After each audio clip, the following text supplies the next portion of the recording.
오늘 은혜 받고 성취될 하나님의 말씀은 누가복음 12장 1절에서 12절 말씀입니다.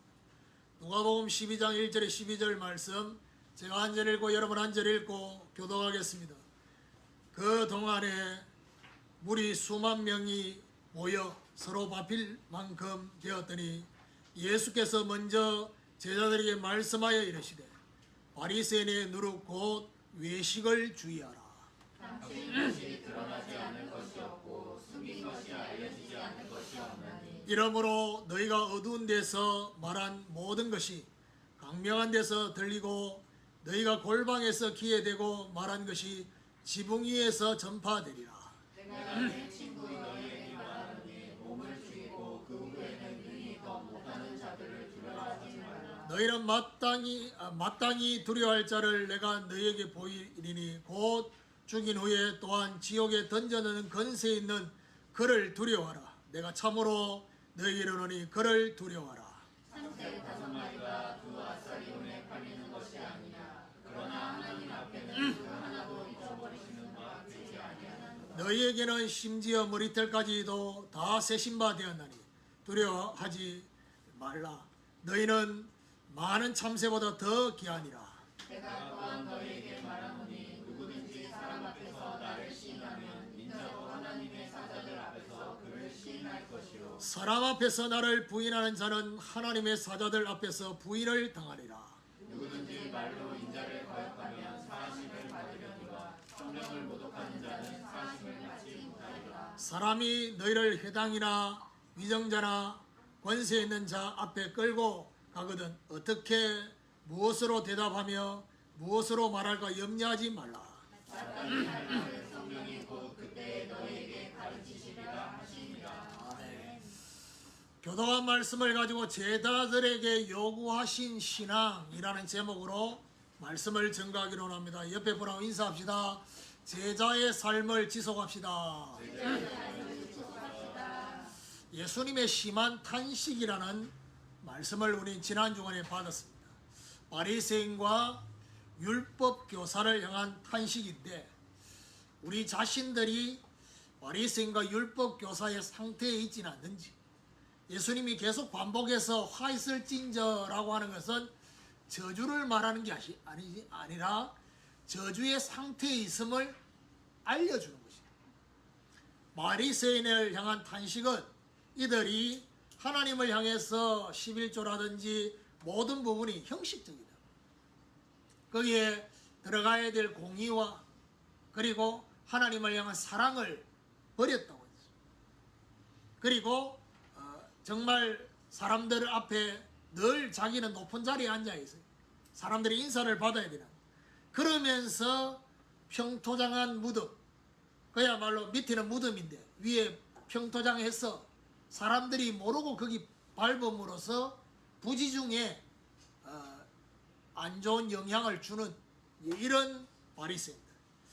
율법 교사를 향한 탄식은 이들이 율법 외에 613개 조항을 만들어서 어려운 짐을 지우는, 그러면서 결국 뭐지요? 본인들뿐만 아니라 다른 사람들까지도 구원의 문에 들어가지 못하도록 구원의 문을 막았다고 하죠. 자, 그 이후에 오늘 예수님께서 말씀하시고 있는 내용이 오늘 제자들에게 요구하신 신앙이라는 제목으로 말씀을 저는 전가하려고 합니다. 오늘 분명히 1절에 뭐라고 하느냐? 수많은 무리들, 그 가운데서 제자들에게 말씀했어요. 그러면 결국 뭐지요?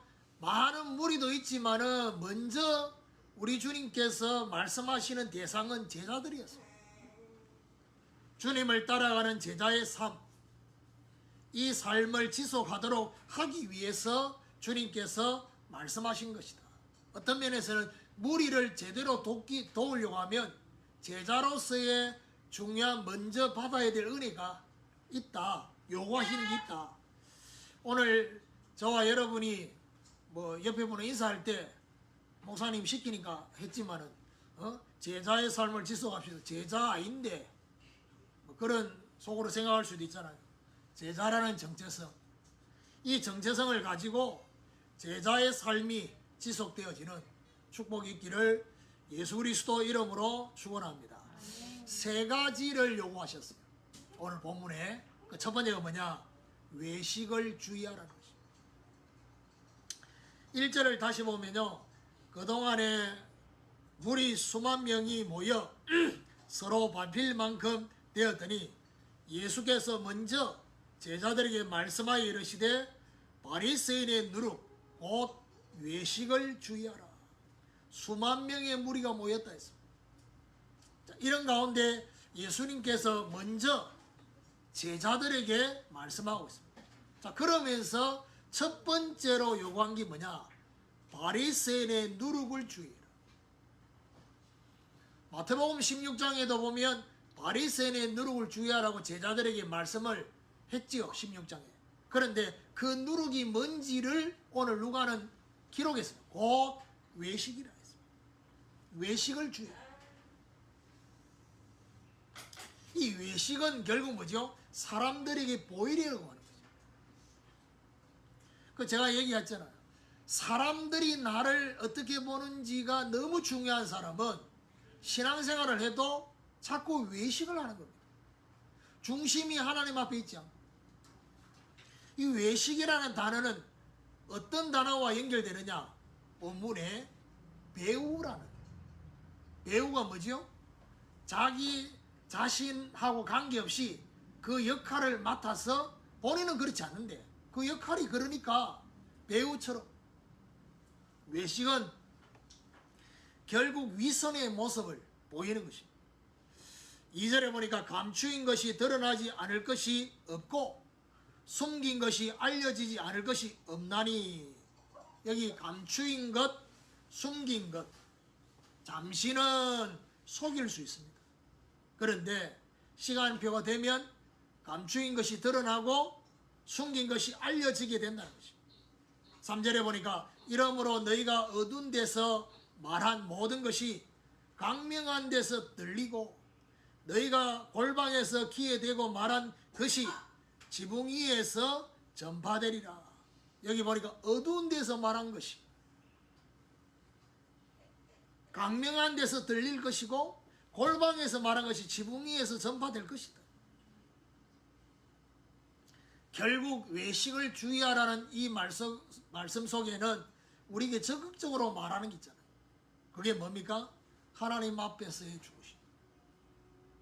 하나님 앞에서의 중심으로 사람을 만나라는 것입니다. 하나님 없이 사람을 만나지 말고, 그럼 어떻게 됩니까? 하나님 앞에서의 중심을 가지고 있으면 결국 반드시 진실을 알게 되는 날이 온다는 것입니다. 누가요? 상대방이에요. 저는 지난 한 주간 동안 이렇게 이 말씀을 보면서 오늘 방금 읽은 이 감추인 것, 숨긴 것, 어두운 데서 골방, 이게 전부 드러난다고 했잖아요. 그 캠프 메시지를 다시 이게 들으면서 하나님이 제 마음에 주신 생각이 있었어요. 캠프는 빛입니다. 그 말은 무슨 말이죠? 캠프를 참여했던 참여하지 않았던 우리 교회의 시간표 속에 평상시에 비치는 빛하고 다른 아주 강한 빛이 우리 성도들 개개인에게 참여 안 한 사람에게도 빛을 비추셨어요. 그럼 어떻게 됩니까? 빛을 비추시면 반드시 그동안 우리가 몰랐던 가려져 있는 부분이 드러납니다. 그렇죠? 드러날 때 중요한 건 뭐냐? 드러난 게 문제가 아닙니다. 그동안 내가 보지 못했던 게 발견될 때 그때 저와 여러분이 어떤 반응을 할 거냐는 거예요. 그게 중요합니다. 사람 앞에 반응할 거냐? 아니면 저와 여러분에게 그런 문제가 드러나고 그동안 내가 몰랐던 내 안에 갈려 있었던 중심과 동기가 발견될 때 사단이 가만히 있겠습니까? 사단은 반드시 이 순간을 놓치지 않습니다. 어떻게 해야 합니까? 저와 여러분 정죄합니다. 그 정죄하는 그 말에 반응할 거냐? 아니면 이런 나의 모습을 보면서 하나님의 성령을 의지할 거냐? 그 갈림길에 있습니다. 결국 뭘 말합니까? 육신적이고 서론적이고 사람을 향한 반응이 아니라 하나님 앞에 본론적인 믿음의 반응을 하기를 하나님이 원하신다는 거예요. 그래야지 그 다음 시간표로 가는 것입니다. 분명히 하나님이 그 캠프를 통해서 여러분 각자에게 요구하신 것이 분명히 있을 겁니다. 성령 안에서 그 요구하신 그 부분에 내가 믿음으로 반응을 하는, 그게 바로 뭡니까? 무릎을 꿇는 것입니다. 그 부분에 있어서. 그리고 하나님이 분명히 요구하시는 그 부분에 내가 지금까지 하지 않았던 그 부분에 대한 갱신을, 작은 실천을 하는. 그러려고 하면 어디 됩니까? 하나님 앞에서 중심을 회복하고 뭐죠? 오늘 말씀에 바리새인들처럼 배우처럼 그런 위선의 모습이 아니라 진짜 제대로 된 중심을, 이런 걸 경험하고 나면요 캠프가 두렵습니다. 왜냐하면 들키니까. 그러니까 그게 순전히 인간적인 반응입니다. 하나님이 저와 여러분 인생을 두고 완전히 업그레이드 시키고 그 다음 시간표로 가도록 하는 그 시간표로 저와 여러분 캠프를 주어졌는데 내 자신이 들키는 것 때문에 캠프가 싫어. 캠프 얘기만 나오면 몸이 떨려 막. 그게 바로 뭐죠? 육신적인 반응이에요. 그러니까 저와 여러분 안에서 육신적인 반응을 할 거냐, 믿음의 반응을 할 거냐, 이거는요 결국에는 저와 여러분이 어느 부분에 내가 중심을 두느냐에 따라서 가게 됩니다. 육신적이고 사단이 정죄하는 그 정죄의 반응에 내가 반응하게 되면요 계속 그 수렁으로 들어가게 됩니다. 못 나옵니다. 그야말로 눈에 보이는 뭔가 타격이 와야지 그때 정신을 차려. 하나님 가만 안 둘 거니까 돌아오도록 할 거니까. 두 번째로 요구하신 것이 뭐냐? 하나님을 두려워하는 것입니다. 4절에 보니까 내가 내 친구 너희에게 말하노니 내 몸을 죽이고 그 후에는 능히 더 못하는 자들을 두려워하지 말라. 자, 나중에 결론을 얘기하겠지만요 예수님이 지금 제자들에게 말씀했다고 했는데 4절에 들어가니까 이 제자들을 보고 말하냐? 내 친구라고 했어요. 그러면서 뭐죠? 너희 몸을 죽이고 그 후에 능히 못하는 자를 두려워하지 말라. 사람의 몸만 죽이는 자를 두려워하지 말라라고 말했어요. 그러면서 5절에 마땅히 두려워할 자를 내가 너희에게 보이리니 곧 죽인 후에 또한 지옥에 던져넣는 건세 있는 그를 두려워하라. 내가 참으로 너희에게 이르노니 그를 두려워하라. 마태복음 10장 28절에는 이 중요한 내용을 어떻게 말합니까? 너희 몸과 영혼을 함께 지옥에 멸할 수 있는 그분을 두려워하라. 그게 바로 누굽니까? 하나님입니다. 하나님을 두려워하라. 이 하나님이 어떤 분입니까? 요한계시록 22장 13절에 보니까 하나님은 알파와 오메가 되어 있어요. 알파가 뭡니까? 처음이요. 오메가는 뭐죠? 마지막이다. 시작과 끝이다. 하나님은 창조주가 되십니다. 그리고 하나님은 심판주가 되십니다.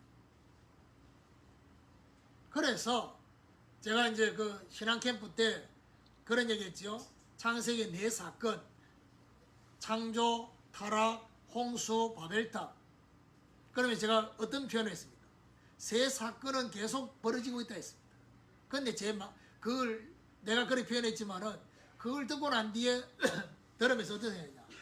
창조 역사도 계속 일어나고 있습니다. 어떻게 해요? 새로운 저와 여러분을 통해서 이걸 보면 압니까? 재창조입니다. 하나님이 복음으로 저와 여러분 인생을 재창조시키다. 아브라함을 통해서 재창조시키다.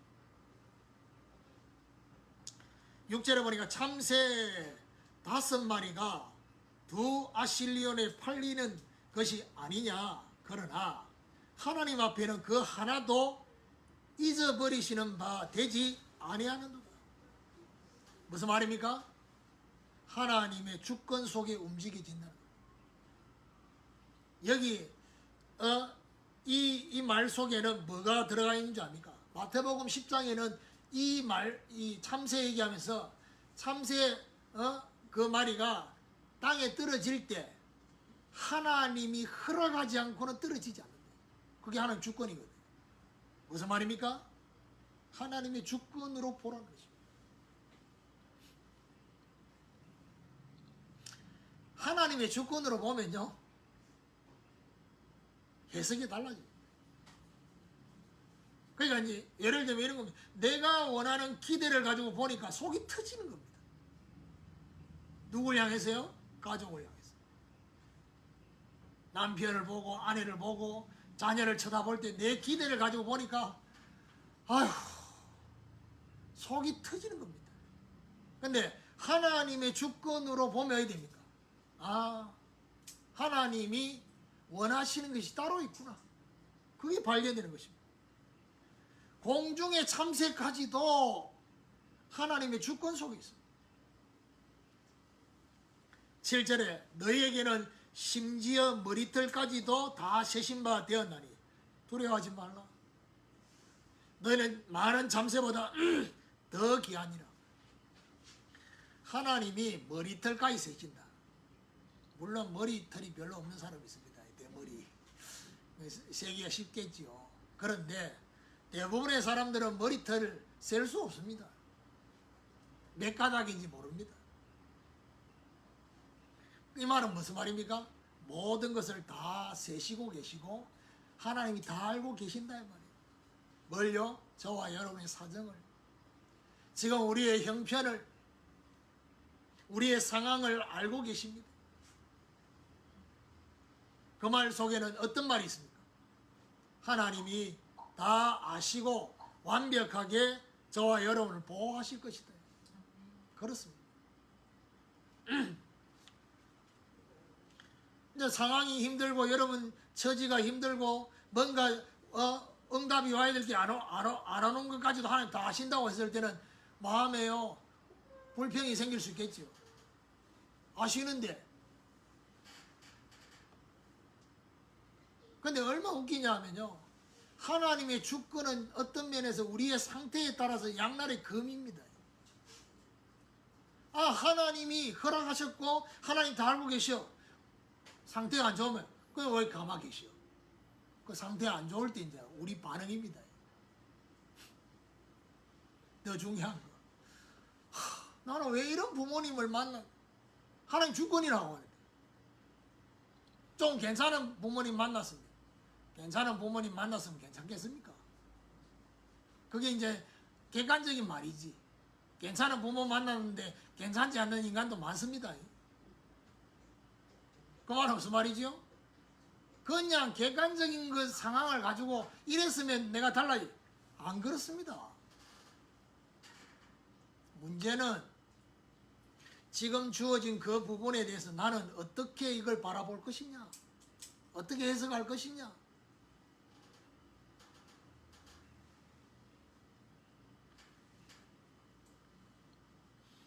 그러니까요, 같은 값이면 내가 나를 더 힘들게 만드는 생각과 해석을 자꾸 하면요, 결국에는 그 속에, 그 생각 속에는 누가 계시지 않느냐? 하나님이 계시지 않습니까? 지난 주간에 제자의 멍에라는 말씀 속에 가장 중요한 게 뭡니까? 나와 함께 멍에를 매는, 주님이 함께. 그 말은 무슨 말이죠? 멍에 자체가 무거울 수 있습니다. 그런데 주님과 함께 매니까 가볍다는 겁니다. 그러니까 오늘 권사님이 오늘 또 기도 양육 때는 고난에 대한 얘기를 하니까, 아이고 지난주에 가볍다 했는데 오늘 또 고난을 그 그 고난도 주님과 함께.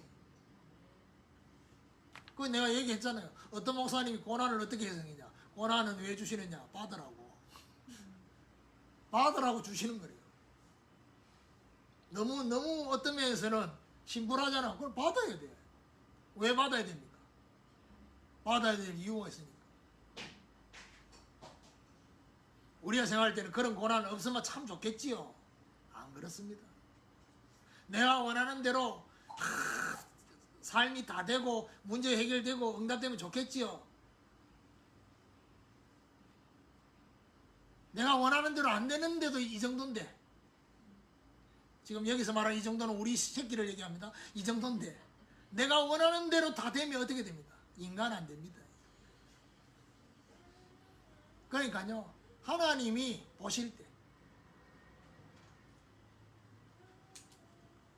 그러니까 말씀에 대한 이 부분을 나는 어떻게 이걸 받을 것이냐, 너무 중요합니다. 자, 세 번째 요구하시는 게 뭐냐? 그리스도를 시인하라는 것입니다.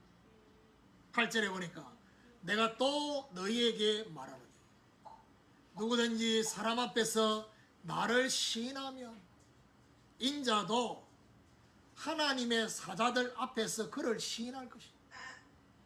사람들 앞에서. 사람들 앞에서 믿음의 고백을 하고, 그렇죠. 그럼 어디 되면 예수님도 하나님의 사자들 앞에서 시인할 것이다. 왜 포럼하라고 했는데, 포럼하는 시간을 갖도록 했는데,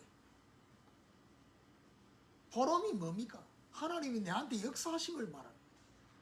근데 이걸 이해를 못하니까 어떡합니까? 지난 한 주간 동안 내가 느꼈던 거를 자꾸 얘기한다. 그러니까 듣는 사람이 어떻게 해요? 힘든 겁니다. 왜요? 안 그래도 나도 힘든데, 힘든 얘기를 하니까 그걸 내가 들을 상황이 안 돼. 근데 그게 아니라 하나님이 내 인생에 역사하신 걸 말하면 어야 됩니까? 아, 듣는 사람이 자기는 힘들었는데 하나님이 역사하니까 이렇게 되네? 다른 겁니다. 시인하라는 거예요. 그 말은 무슨 말이죠? 사람들 앞에, 이 말은 무슨 말이죠? 꼭 공식 석상에 사람들 앞에 서야 될 때만이 아닙니다. 다른 사람하고 대화할 때도. 9절에 사람 앞에서 나를 부인하는 자는 하나님의 사자들 앞에서 부인을 당하리라. 사람들 앞에서 부인하면 하나님의 사자들 앞에서도 부인을 당한다. 10절에 누구든지 말로 인자를 거역하면 사심을 받으려니가 성령을 모독하는 자는 사심을 받지 못하리라. 이걸 보고 성령 회방죄, 성령 모독죄 이렇게 표현하는데, 뭔 얘기냐? 성령의 주 활동을 방해하는 겁니다. 성령의 주 활동을 방해한다는 말은, 예를 들면 성령이 자기에게 역사하시는, 간접적으로요, 여러분 구원받지 못한 불신자한테도 성령이 역사합니다. 어떻게 해요? 예부에서, 여러 가지 환경을 통해서, 여러 가지 사람들을 통해서 성령이 건드립니다. 구원 계획이 있으면 더 건드리겠죠. 그런데 그거는 외부에서 역사하는 거다. 구원받은 성도에게는 어떻게 해요? 내부에서. 그러면 성령 해방자라 말하면 무슨 말이죠? 성령을 모독하는 걸 뭘 말합니까? 자기에게 하나님의 성령이 건드릴 때 믿음으로 반응하지 않는 상태. 근데 예수님이 뭐라냐? 그 상태에 대해서는 사심을 받을 수 있다 했어요. 왜요? 본인이 거부했어요. 언젠가는 돌아올 수 있다. 근데 문제는 뭐냐? 그걸 넘어서서 성령이 구원 사역을 하는 그 일에 앞장서서 그거 못하도록 방해하는 거, 사심을 받지 못한 거예요. 그래서 저는요, 솔직히 말해가지고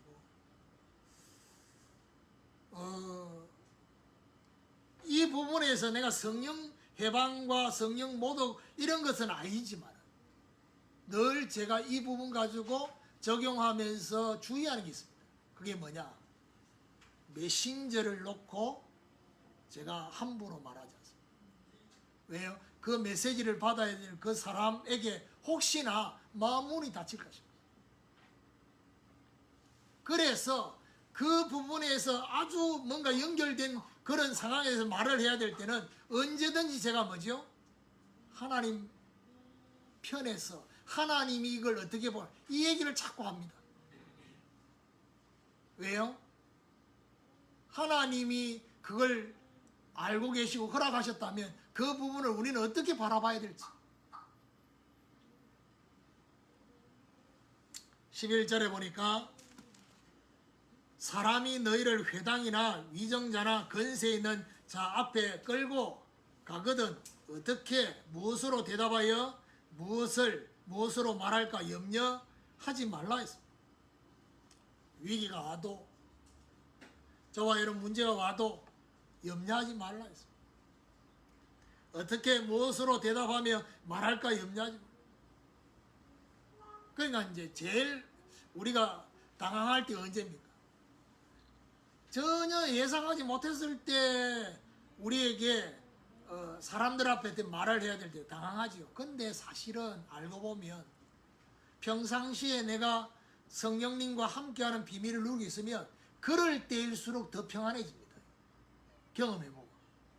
왜요? 내가 뭔 말을 해야 될지를 생각하지 않았기 때문에 더 평안합니다. 근데 반대로 뭔 말을 해야 될지를 고민하고 있으면 더 불편합니다. 왜요? 저와 여러분 수준이 뻔한데 사실은. 그렇지, 우리 수준이 뻔하잖아요. 그러니까 성령의 인도를 받는 것보다는 자꾸 내 수준에서 뭔 얘기를 해야 될지를 생각하니까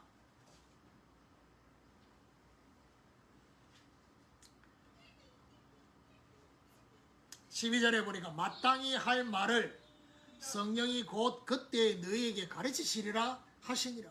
성령이 마땅히 할 말을 주시는 것입니다. 성령께서 그때에 가르쳐 주시는 것입니다. 그러니까요, 이제 예를 들면 이런 겁니다. 제가 캠프 할 때 제 그 핸드폰 메모장에 적어 놓은 거는 어떤 면에서는 핵심만 탁탁 적어 놨단 말이에요. 근데 그 시간에 제가 이거를 풀어서 얘기하는 거는 원고에 없는 거거든. 그 인도 받아서 내가 이거를 핵심 단어를 적어 놓았을 때는 내가 어떤 의미로 이걸 적어 놨는지 그건 나는 아니까. 다른 사람이 보면 단어는 들었으니까 알지만 이게 이제 어떤 부분이에요. 그 예를 들면 이런 겁니다. 제가 정체성 얘기하면서 뭔 얘기를 했습니까? 우리는 피조물이기 때문에 창조주가 아니기 때문에 우리의 정체성은 관계 속에서 찾는 것이다. 이 표현이잖아요. 없어요. 거기 메모장에 그게 없어요. 그걸 내가 안 적어놨다고. 근데 인도받아서 얘기를 했단 말이에요. 하나님과의 관계, 사람과의 관계, 그 사람과의 관계 속에 뭐죠? 교회와의 관계, 이 관계를 전부 다 그 속에서 나는 어떤 정체성을 찾을 것인가. 이제 이게 없어야 됩니다. 이게 없으면 여러분 그 관계 속에서 응답을 못 받는 거예요. 하나님과의 관계, 예배 드리면서 교회와의 관계, 예배 드리러 나왔으면서도 이 교회에 대한 응답 놓치는 겁니다. 그래서 사람들 앞에 서는 자리, 사람들 앞에서 말해야 될 시간이 주어졌을 때 오늘 저와 여러분 어떻게 되어야 되겠습니까? 그리스도를 시인하는 자가. 이 말은 막 무리하게 상대방이 들을 시간표가 아닌데 막 그리스도 이래 말하는 말이 아닙니다. 상대방이 나에게 뭔가를 말을 하도록 요구를 해왔을 때 그때 분명히 요거는 어떻게 하겠습니까? 여러분 불신자나 종교인이 질문을 하나님의 수준으로 질문 안 합니다. 자기 수준으로 질문합니다. 베드로를 법정에 딱 세워놓고 한 말입니다. 말하지 말라고 했는데 왜 말했냐? 이랬단 말이에요. 근데 베드로는 그 질문을 뒤바꿔가지고 다시 질문을 합니다. 다시 질문하고 답을 합니다. 그 말은 무슨 말입니까? 종교인이나 불신자가 질문해 올 때 그 수준의 답을 하는 게 아닙니다. 이걸 가지고 내가 그리스도를 시인하려고 하면 어야 됩니까? 질문을 바꿔야 됩니다. 그래서 제가 하는 얘기가요. 질문한 대로 답하면 안 된다니까. 영적 상태가 그런데. 그러니까 예를 들면 여러분이 저한테 질문해 오잖아요. 근데 그런 거 있잖아요. 질문하는 그 사람도 뭔 질문하는지 모를 때가 있습니다.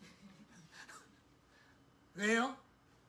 본인이 뭔가를 말하고 싶은데 그거를 언어로 표현하는 게 딸려가지고 못할 수 있습니다. 그럼 그걸 들을 때 이 사람이 이 단어를 말했지만은 정작 말하고 싶은 건 이거다. 그래서 내가 답을 할 때는 전혀 다른 답을 할 때가 있어요. 그거는 뭐지요? 내가 느껴지는 그 느낌을 얘기해요.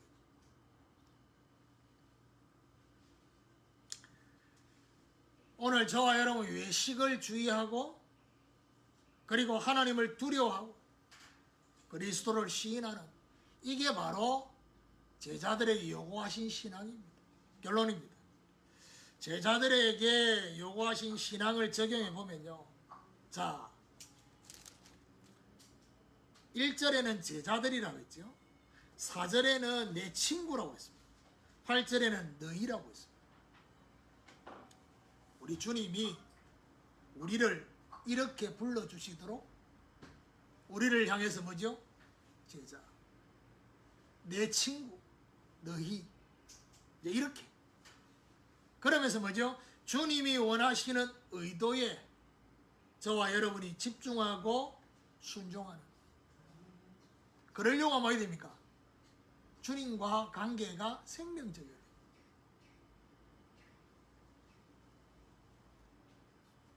그런 거 있잖아요. 일이 벌어지려고 하면 이게 서로 교통이 일어나야 돼요. 일방적인 거는 교통이 아니잖아요. 무슨 말이죠? 주님이 우리 보고 제자라는데 나는 제자 아닌데 제자이고 싶지 않는데 그렇지요? 예를 들면 내가 여러분을 향해서 제자라고 하는데 여러분이 내보고 나 제자 아닌데 아직 이러면요 이게 일이 안 벌어집니다. 반대로 여러분은 내보고 목사님 제자라 난 제자로 생각 안 했는데 이러면 일이 벌어지지 않습니다. 그래서 외식을 주의하라 이 말은 무슨 말이에요? 결국 사람을 의식하는 것보다 하나님을 의식하는 그 시간이 있어요. 제가 우리 자녀들한테는 주일 메시지도 그렇고 그 다음에 뭐죠? 수요일, 금요일 뭐 신학교 이런 메시지 여러분한테 음성 파일을 안 보내줍니다. 왜냐? 안 들으니까. 그래서 안 들으니까 안 보내줍니다. 왜냐? 수고를 좀 덜려고. 근데 지난 주간에는 제가 보내줬습니다. 다 보내준 게 한 명. 샤론이한테 보내줬습니다. 지난 주간에 그 보내준 수요 예배 메시지 제목이 뭡니까? 병든 자를 위한 기도라. 근데 뭔 인도인지 지난 주간에 초반에 한 3일 동안 내 병든 손 내밀으라 이 찬양부터 시작해가지고 이런 나 안 물어봤거든. 뭐 때문에 그런 찬양을 올리는지. 그래 내가 이렇게 탁 보내줬더니 딸내미 반응이 뭐냐? 이거 왜 보냈지? 평상시에 안 보냈는데 왜 보냈냐? 그 이번 주간에 네가 계속 그 찬양을 올리대. 그러니까 이게 그러니까 바로 딸내미 하는 반응이 기가 찬다면서. 이거 보시오 하여튼 시간표가 이렇게 같이 가네 이런 분위기로 보낸 또 다른 의도가 뭡니까? 하나님을 조금만 의식해도 흐름을 같이 간다. 그리고 하나님을 두려워하라. 창조주와 심판주 그분 앞에 뭘 믿느냐? 하나님의 주권을, 그리고 하나님의 섭리를.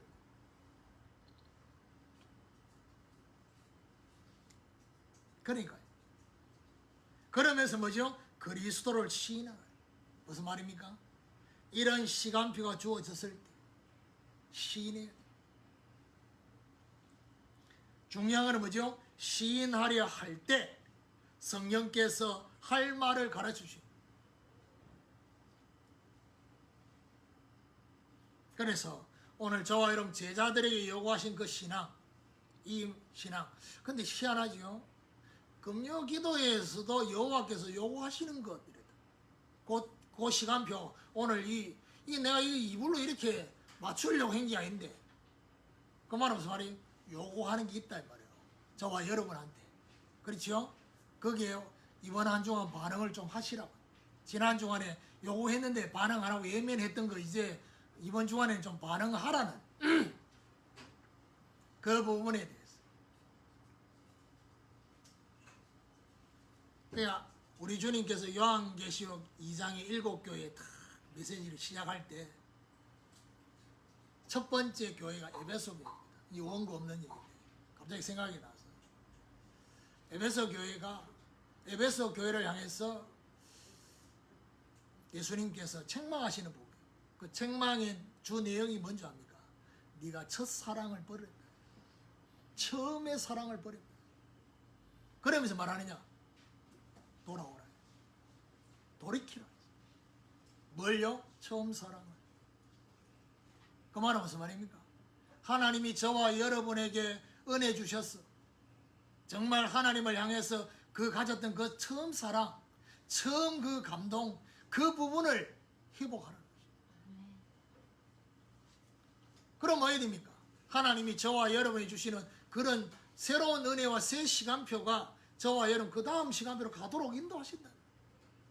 이런 하나님의 중요한 역사가 저와 여러분 있게 되기를 예수 그리스도 이름으로 축원합니다.